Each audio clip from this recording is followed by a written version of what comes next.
Hello and welcome everyone. আশা করি সবাই খুব ভালো আছো। আজকে সানডে এবং দিনের স্টার্টিংটা একদম হাড়বাড়ি দিয়ে স্টার্ট হলো, বিকজ আমাকে একটু বাইরে যেতে হবে। আজকে একটু ইম্পর্টেন্ট কাজও আছে, আর যেহেতু আজকে সানডে, আজকে একটু কাজের সাথে সাথে ঘুরেও আসবো। ঘুরে বলতে রাস্তায় তো একটু ফাস্ট একটু জাস্ট এটাকে বলা হয় টাচ আপ, একটু লিপস্টিক, একটু কাজল, একটু ব্লাশ লাগিয়ে বেরিয়ে পড়লাম। এটা আমাদের বাড়ির গাছ।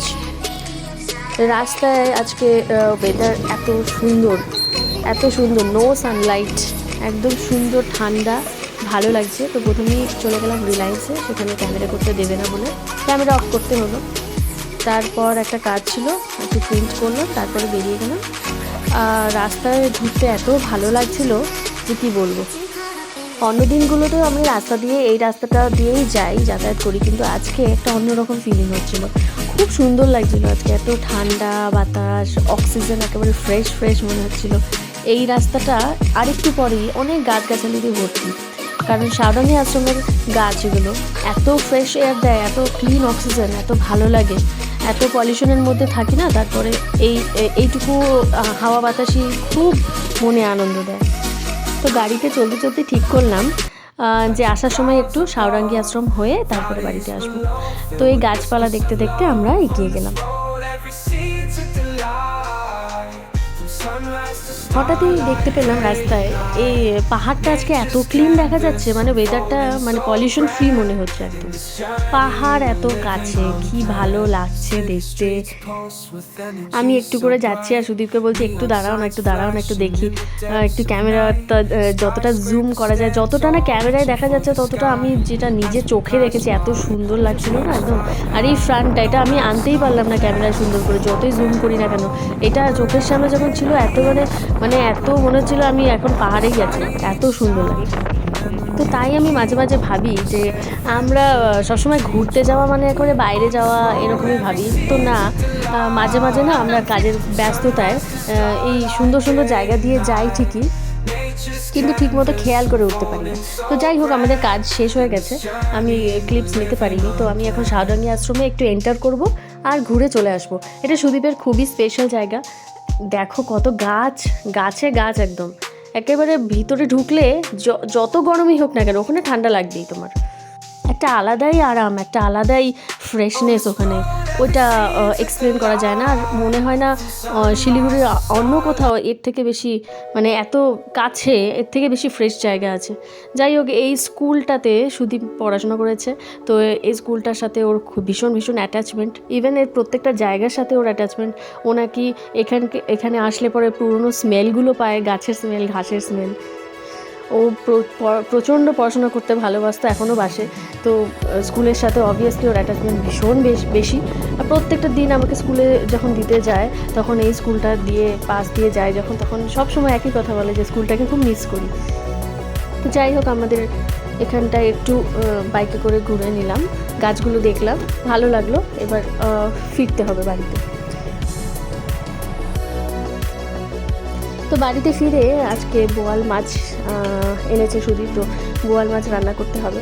মা আগে থেকেই আমি আসার আগে নুন মাখিয়ে রেখেছিল, তো আমি একটু হলুদ, একটু তেল, মাস্টার্ড অয়েল এগুলো দিয়ে মাছটাকে ভালো করে ম্যারিনেট করে নেব। প্রথম মাছের মধ্যে নুনটা ভালো করে ঢুকলে পরে ভীষণ মাছটা খুব টেস্ট হয়, যেমন করে রান্না করা যাক না কেন মাছটা খুব টেস্ট হয়। তো নুনটা ঢোকা খুবই জরুরি। তো নুনও দিয়েছি, মা যেহেতু দিয়ে দিয়েছিল আমি অল্প একটু আবার দিলাম। যাই হোক, এবার গ্যাসে বসিয়ে দিয়েছি ফ্রাই করার জন্য মাছটাকে। তো এখানেও একটু মাস্টার্ড অয়েল দিয়েই ফ্রাই করব। আমি খুব সিম্পলভাবে রান্না করব, কিন্তু আমি এইভাবে খেতে খুব ভালোবাসি, সুদীপও খুব ভালোবাসে, আবার মাও খুব পছন্দ করে। আমি এই ফ্রাইং প্যানে মাছগুলো দিয়ে দিয়েছি। এই বোয়াল মাছ খুব ফাটে, ফটফট একদম সবসময় তেল ফাটতেই থাকে, তাই জন্য ঢেকে রান্না করাটাই বেস্ট অপশন, নয়তো গায়ে ছিটে আসতে পারে। তো মাছ আমার এক সেট ভাজা হয়ে গেছে, আমি দ্বিতীয় 2-3টে মাছ বাকি, সেগুলো ভেজে নেব। এই মাছগুলোকে সেমভাবে ভেজে উঠিয়ে রাখবো, ঢেকেই ভাজতে হবে। বোয়াল মাছে একটু তেল বেশি লাগে, এই মাছটা আমার মনে হয় যে একটু রিচ না করলে পরে একটুও খাওয়া যায় না, ভালো লাগে না। তো অনেকেই খায় প্লেন, সেটা আমি বলছি না, কিন্তু আমার ভালো লাগে না। তো এখানে কিছু পেঁয়াজ চপ করে নেব। খুব বেশি চপ করার দরকার নেই, মোটামুটি, কারণ এগুলো পেস্ট করব তাই। তারপরে আদা আর তার সাথে লঙ্কা, এই 3টে জিনিস ভালোভাবে মিক্সিতে পেস্ট করে নিতে হবে। তারপরে রসুন কিছু ছাড়িয়ে একটু বেশি করে দেবে, সেগুলোকে পেস্ট করব না, সেগুলো জাস্ট একটু কুচিয়ে নেব। তারপরে ওই ফ্রাইং প্যানটাতেই আবার যদি তেল লাগে তেল দিয়ে নেবে। তারপরে একটু কালো জিরেটাকে ভাজতে দিতে হবে একটু, সামান্য ভাজা ভাজা হয়ে গেলে পরে তার মধ্যে অ্যাড করে দেবো আমি গার্লিক, যেই রসুনগুলো কুচিয়ে রেখেছিলাম সেই রসুনগুলো।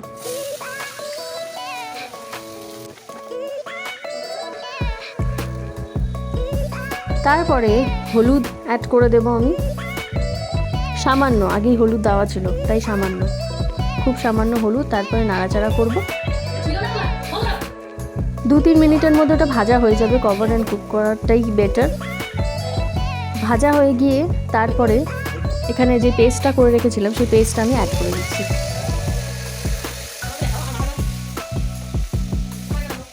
পেস্টটা অ্যাড করার পরে ভালোভাবে এটাকে মিক্স আপ করতে হবে।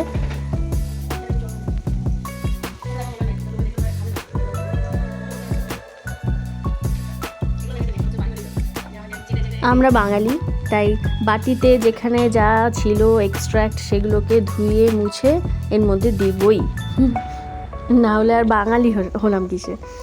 তো এখানে সল্ট অ্যাড করে দিলাম, পরিমাণ মতো নুন দেবে। তারপরে এটাকে ফ্রাই করতে হবে। তো ঢেকে ঢেকে বারবার করে ফ্রাই করে করে মাঝে মাঝে আবার ঢাকনা খুলে দেখতে হবে যে এটা নয়তো নিচে লেগে যাবে, নিচে লাগছে কিনা সেটা দেখার জন্য বারবার করে আফটার এভরি 2 to 3 মিনিটস ঢাকনা খুলে দেখতে হবে। তারপরে অ্যাড করে দিচ্ছি আমি কোরিয়েন্ডার পাউডার, ধনের গুঁড়ো পরিমাণ মতো দেবে। তারপরে জিরের গুঁড়ো 2 চামচ করে দিলেই হবে। আমার এখানে মাছ অনুযায়ী 2 থেকে 3 চামচ, একদম ছোট চামচ দরকার হলো আমার। তারপরে এটাকে ভালো মতো ফ্রাই তো করতেই হবে, নয়তো কাঁচা কাঁচা গন্ধ লাগবে।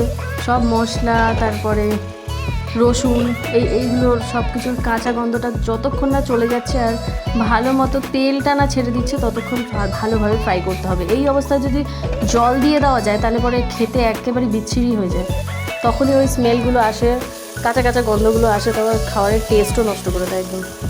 অরিজিনাল টেস্টটা আসতে গেলে পরে এই এতখানি ওয়েট করতে হবে, এই ভাজা হওয়া অবধি একদম ব্ল্যাক কালার চলে আসবে। তারপরে এর মধ্যে জল দিয়ে দেবো সামান্য একটু। এবার এই জলটাকে ফুটতে দেব, আর ফোটার পরে মাছগুলোকেও দিয়ে দেবো তার সাথে। সরি, সেই ক্লিপগুলো স্কিপ হয়ে গেছে কোনোভাবে। তো মাছগুলোকে এর মধ্যে অ্যাড করে দিয়েছি আমি এখানে, মাছগুলোর সাথে ঝোলটা ফুটছে।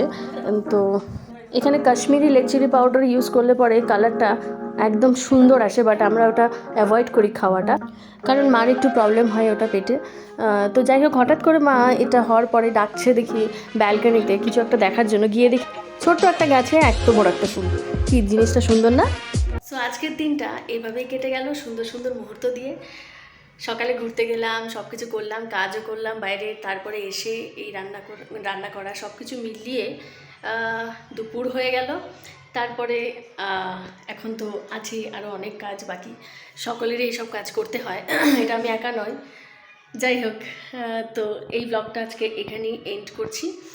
আবার পরবর্তী ব্লগে দেখা হবে। নেক্সট ব্লগগুলো আমি আরও সুন্দর সুন্দর করার চেষ্টা করব। আমার এটা জাস্ট স্টার্টিং, প্লিজ তোমাদের সাপোর্ট ছাড়া আমি কিছুই করতে পারবো না। কাইন্ডলি এই চ্যানেলটাকে সাবস্ক্রাইব করে দিও, আর প্লিজ লাইক করো ভালো লাগলে, আর শেয়ার করে দিও চ্যানেলটিকে। এটাই তোমাদের কাছে রিকোয়েস্ট থাকলো। সবাই খুব ভালো থাকবে, খুব ভালো থাকবে, সুস্থ থাকবে, খুব ভালো থাকো।